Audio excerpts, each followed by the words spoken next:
Olá pessoal, tudo bem com vocês? Aqui é o professor Dr. Cláudio Nascimento, não é isso?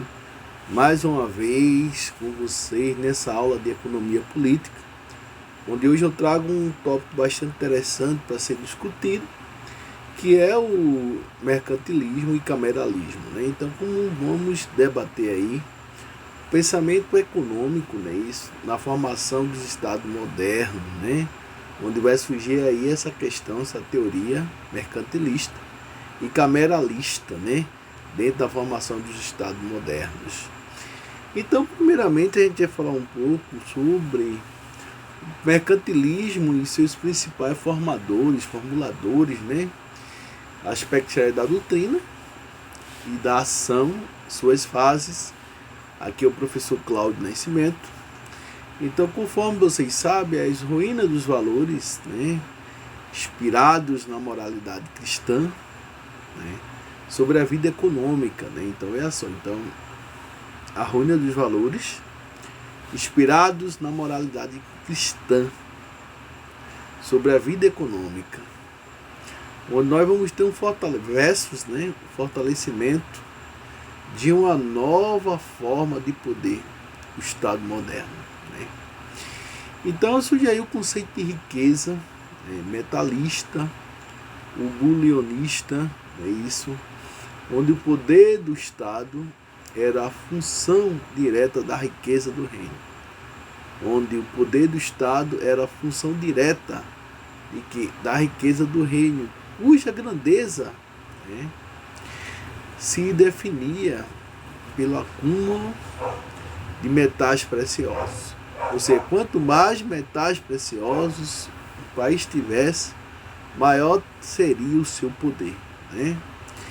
Então implicava na potencialização, ou seja, das hostilidades, dos conflitos comerciais, né, entre os estados emergentes, né? Então, sendo assim, nós vamos ter a primeira fase metalista ou bulionista, né? Então, que vai inspirar a teoria quantitativa da moeda, né? Aí vocês vão ter um dos precursores dessa formulação metalista, né? É o Claude Ceyce, que é em francês, né? Em Legre Monet francês, né? De 1515, onde afirmava que o poder do país depende da reserva de ouro e prata. Então, na realidade, nessa fase aí do metalismo, bulionismo, então se caracterizava que o poder do país depende da reserva de ouro e prata. Conforme havia falado, quanto mais ouro e prata o país tivesse, maior seria o seu poder.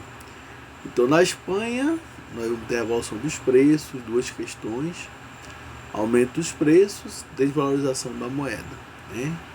Então, Luiz Ortiz, né, na obra Para que a Moeda Não Saia do Reino, né, então, de 1558, defendeu um conjunto de medidas, né, visando garantir o acúmulo de metais preciosos.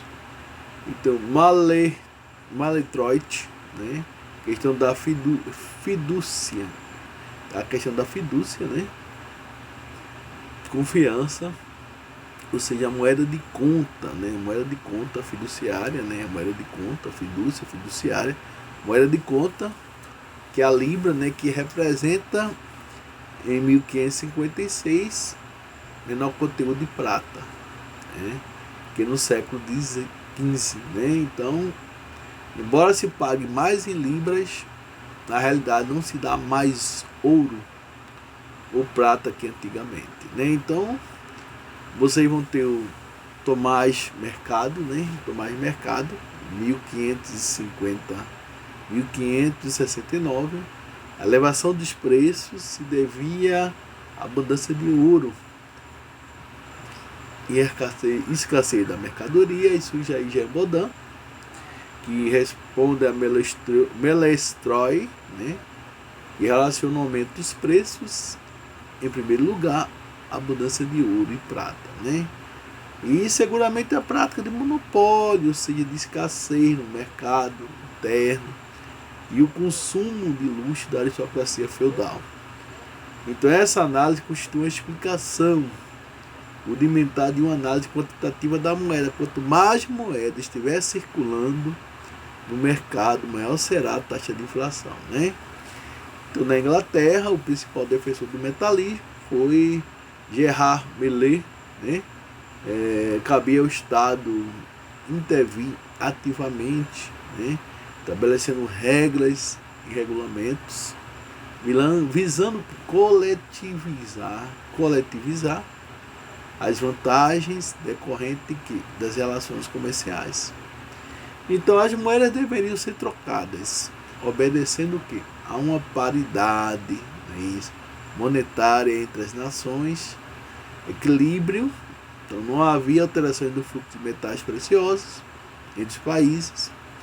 Se a moeda de um país era adulterada, se desvalorizava, então aumentava o fluxo de metais preciosos, né, para o estrangeiro. Então, como garantir aí o grande debate, a grande questão era como garantir a riqueza do Estado, impedir a saída dos metais. Então, na França, Laffemas defendeu uma política de apoio à criação de manufaturas, ou seja, de estímulo ao comércio. Então, as obras, né, formaram a base da doutrina de Richelieu e Colbert. Então, comércio como outra modalidade de guerra. Então, comércio como outra modalidade de guerra, na qual o progresso de uma nação implicava necessariamente em prejuízo para as demais. Então, comércio, né, como outra modalidade de guerra, então, na qual o progresso de uma nação implicava necessariamente em prejuízo para as demais. Então, criar a companhia de comércio, né, em manufaturas e desenvolver a marinha foi outra alternativa, onde praticou o quê? Um intervencionismo em larga escala, visando assegurar o quê? Assegurar a qualidade dos produtos feitos na França, né, destinado principalmente ao mercado estrangeiro de luxo. Aí vocês vão ter, na Inglaterra, Edward, né, vai relacionar oferta e demanda de moeda, né, as taxas de juros. Então, a única maneira de aumentar o volume de metais e, ao mesmo tempo, manter os juros baixos é por meio da balança comercial. Ou seja, o que é balança comercial? A relação entre o que vocês vendem e o que vocês trocam, o que entra e o que sai dentro da economia, né? Então, portanto, a necessidade de manter os juros baixos, a valorização da população como um fator da força econômica do país. Então, você não tem essa percepção.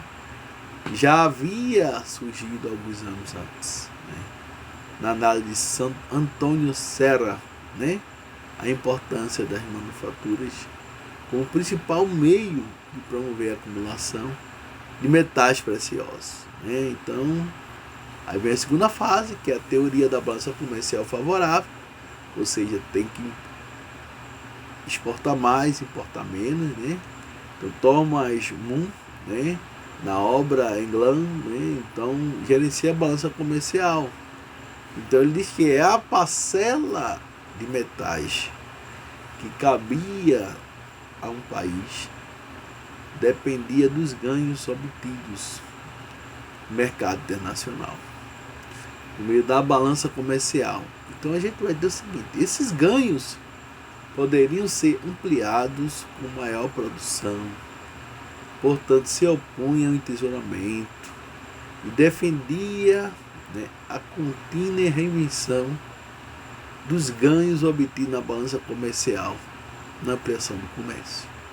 Então a gente vai dizer que essa tática trazia a vantagem tripla de manter os preços baixos e garantir boa oferta de moeda, os juros baixos e os benefícios inerentes de uma participação crescente no mercado internacional, né?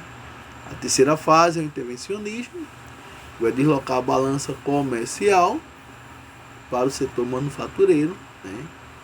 Então vai formular a ideia de que o ouro e a prata são a medida do comércio, mas que é a fonte dos produtos que alimenta suas manufaturas e a agricultura. Aí vem a sua defesa do livre comércio como o melhor meio para estimular o desenvolvimento do setor manufatureiro. Aí a defesa de Charles de Gaulle, né?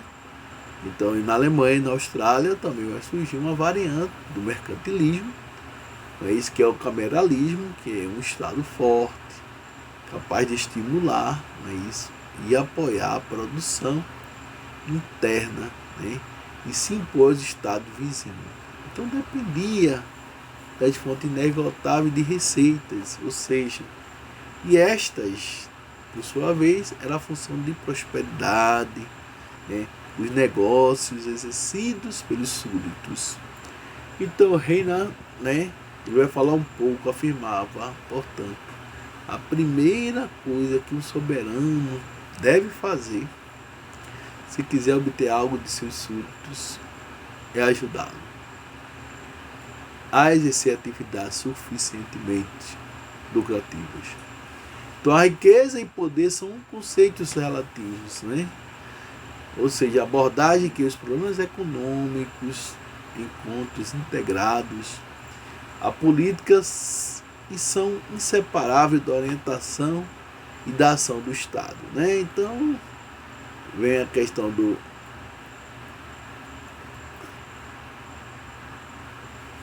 ponto muito interessante que a gente traz aí, o mercantilismo e a colonização, né? Então convencionou-se denominar o conjunto de relações, né, de dominação política e econômica entre as metrópoles e suas relativas colônias de cima colonial. Então a colônia desempenhava o papel de complementar a economia metropolitana. Então a colônia tinha, né, o dever de complementar, né, a economia da metrópole, né? Então surgiam relações econômicas que tendiam ao exclusivo metropolismo, né, ao exclusivo metropolitano, ou seja, a colônia só poderia vender para a metrópole, comercializar com a metrópole, né?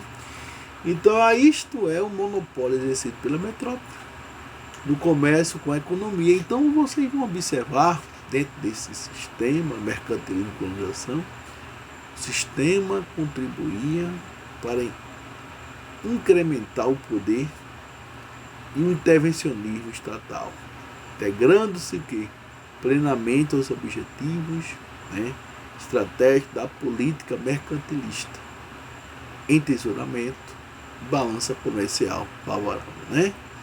Aí vem os impasses da doutrina. Então, nos países em que a acumulação, na realidade, se acelerou, como a Inglaterra, no século XVII e XVIII, evidencia-se a contradição entre o metalismo e os princípios e objetivos gerais da política e da prática mercantilista.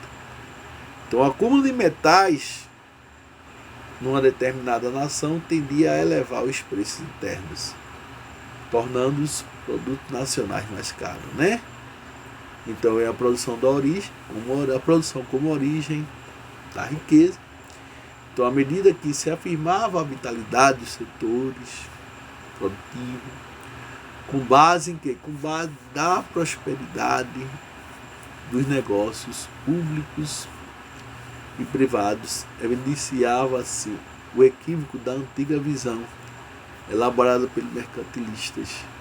Se a formação da riqueza está associada à produção, é necessário compreender como se compõe o valor do processo produtivo.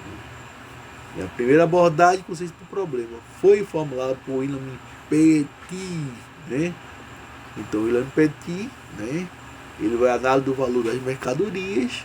Então, William Petit vai falar um pouco do preço político, a função da oferta e da procura, preço natural, que é esse preço natural, que é a expressão monetária do tempo de trabalho, né, necessário para produzir a mercadoria. Então você vai ter esse preço natural, que é expressão monetária do tempo de trabalho necessário para produzir a mercadoria.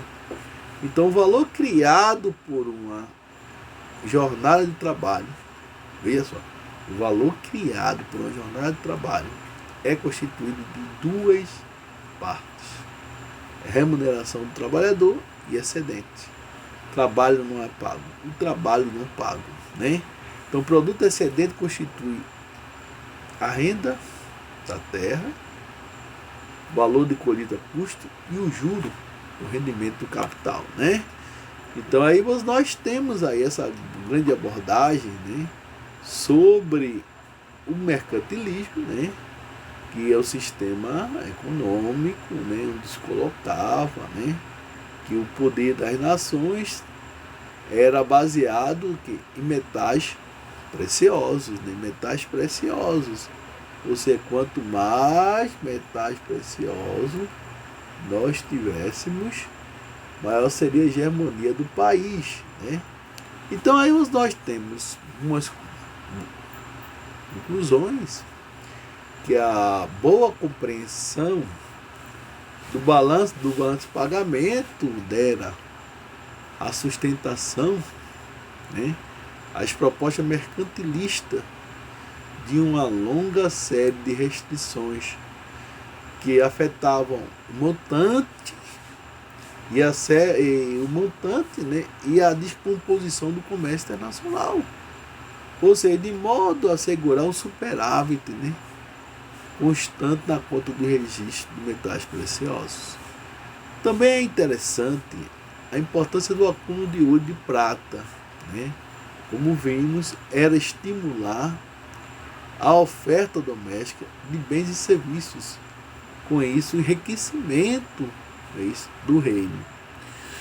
Então nós temos a teoria monetária, né, mercantilista. O que é essa teoria monetária mercantilista? Muito bem, né? Então a tese monetária do mercantilismo, né, simplesmente foram desenvolvendo-se, né? Foram desenvolvendo à medida que surgem os problemas inflacionários, né, trazido pelo grande fluxo de ouro e prata que inundou a Europa vindo das colônias americanas. Ou seja, quanto maior o número de moedas, maior vai ser a inflação. Isso é um fato, né? Então, de início, os mercantilistas, eles achavam que a causa da inflação era a adulteração da moeda, ou das moedas, pelo poder público, que sistematicamente reduzia a quantidade de metais contidas nelas, né? Então, vocês vão ter, com isso, as moedas, né, o maior teor de metais, né, preciosos são expulsas do mercado e substituídas pela moeda má. Então aí você vai de acordo com a lei formulada pelo inglês Thomas Grimes, né? Então o inglês Thomas Grimes diz o seguinte: e os preços de bens são inflacionados, embora ainda mantivesse a mesma paridade com os metais preciosos, né? Então, lembrando que a inflação era registrada devido ao alto acúmulo de metais preciosos, né? Então, vem Jean Baudin, um dos grandes, né, pensadores, aí o Jean Baudin, ele vai falar em 1568, combate essa ideia, reconhecendo que é de fato o afluxo de metais preciosos que explica a alta dos preços. Então, o afluxo de metais vai explicar a alta do preço. Maior índice de acúmulo de metais, maior inflação. Menor índice, menor inflação. Então, Baudin formula a lei de que o poder de compra, né, das moedas de ouro e prata é inversamente proporcional à quantidade de ouro e prata existente no país, mas não idêntica. Claramente, né? Mas não idêntica claramente, porque é um mecanismo de conexão entre moeda e preços. Então, embora a tese de Baudin tenha sido admitida por muitos no século XVII, isso não impedirá que se mantenha, né,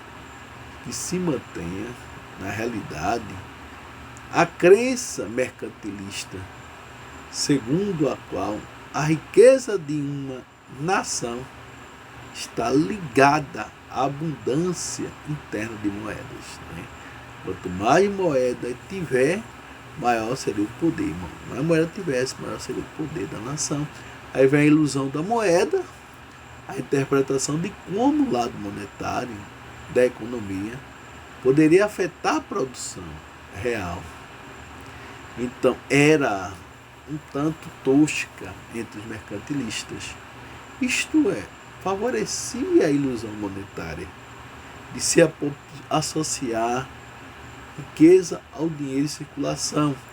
Então diz o seguinte, há um desrespeito dos balanços fornecidos, né, pelos estudos de Baudin. Ainda faltava entre eles, né, uma teoria monetária, tema de que alguns pensadores se ocuparam no século XVIII. Né? Século XVIII, alguns pensadores até questionaram, né? Essa questão aí é muito interessante. Né? Então, cabe vocês aí enfatizarem um pouco essa discussão que a gente está abordando, né? Muito bem abordada aí dentro da nossa teoria. Né? Então é uma coisa muito relevante, né? No sentido de que a gente começa a observar aqui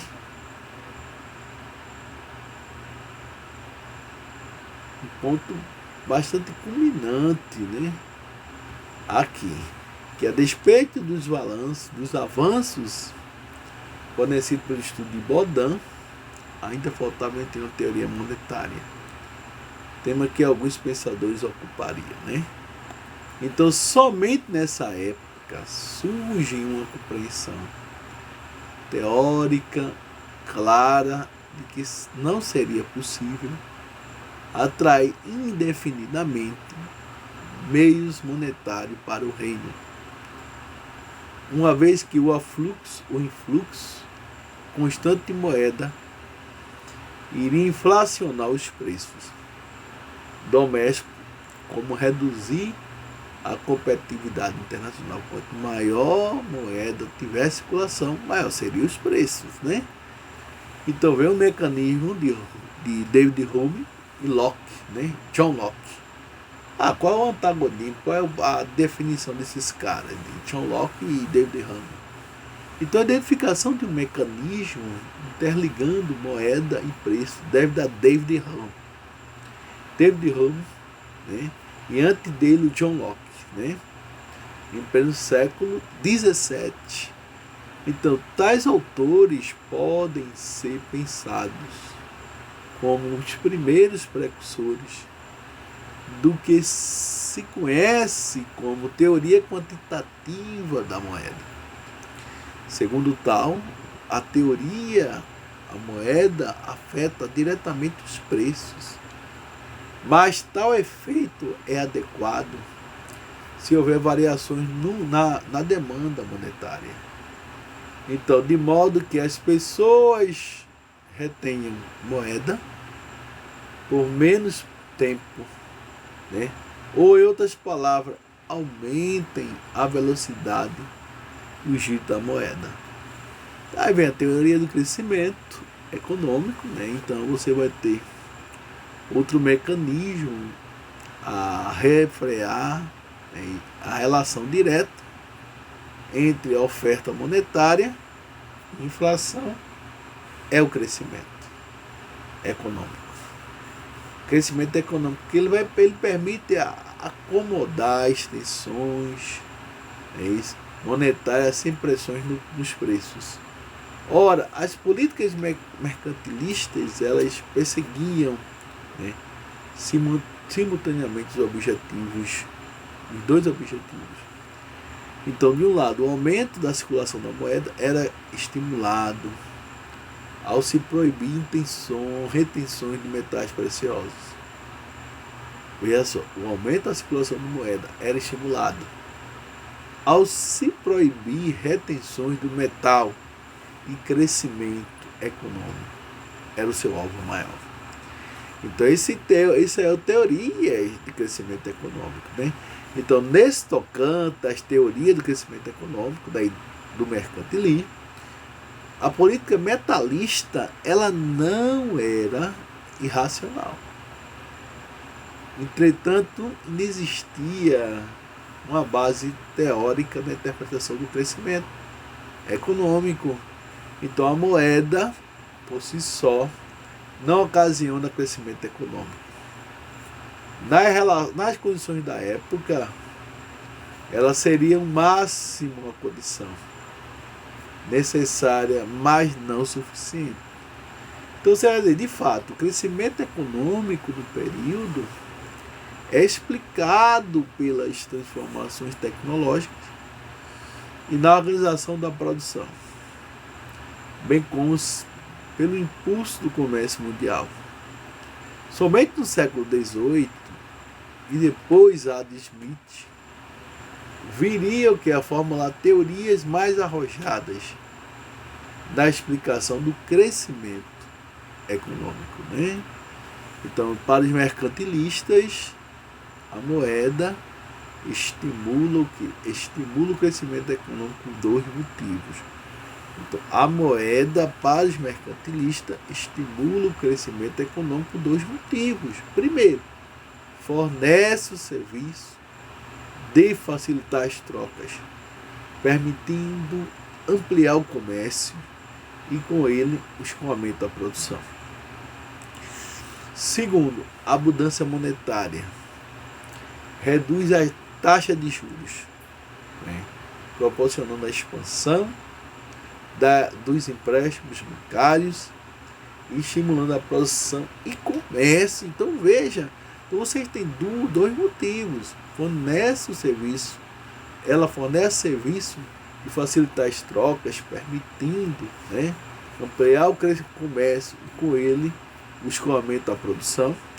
E a abundância monetária, que reduz, né, as taxas de juros, proporcionando a expansão dos empréstimos financeiros, estipulando o quê? A produção e o comércio. Então, nós temos críticas, né? Algumas críticas são importantes aí. Algumas críticas, os dois argumentos de explicação, né, são algo falaciosos, são falácias, né? No primeiro caso, basta observar que os benefícios da moeda para as trocas dependem da estabilidade, né? Depende muito da estabilidade, né, dos preços, que podem ser ameaçados com o excesso da oferta monetária, né? Então, lembre o seguinte: a estabilidade dos preços que pode ser ameaçada com excesso de moeda, com excesso de oferta de moeda. Então, nós temos, segundo argumento, omite o fato das taxas de juros, dependendo também do comprometimento ou do comportamento da demanda monetária, que, por sua vez, reflete as expectativas de rentabilidade interna dos investimentos. Aí vem a análise de Petit. O que é que Petit fala? Considerações sobre a demanda monetária são encontradas na obra de William Petit, o autor mercantilista que se que mais contribuiu para uma melhor compreensão das taxas de juros.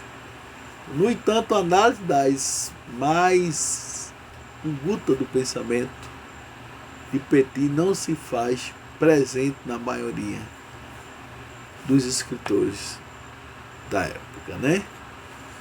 Então, vocês vão ter um ponto interessante. O Thomas Kuperpi, né? Thomas Kuperpi. Então, os mercantilistas avançaram em relação ao pensamento medieval, na compreensão de juros, né, do juro. Então, eles não tecem, né, as antigas considerações morais contra os juros e lançam mão de argumentos mais sofisticados, condenado à usura. Neste tocante, destaca a análise de Thomas Cooper, né, nomeado governador da colônia da Virgínia, Estados Unidos, que no manifesto contra a usura explica que os negócios economicamente visíveis devem possuir rentabilidade interna e acima dos juros obtidos pelos bancos, né? Então, sendo assim, meus jovens, eu gostaria que você que está aí observasse. Juros elevados inviabilizam muito negócios, prejudicando a produção doméstica. Ele também estabelece a relação entre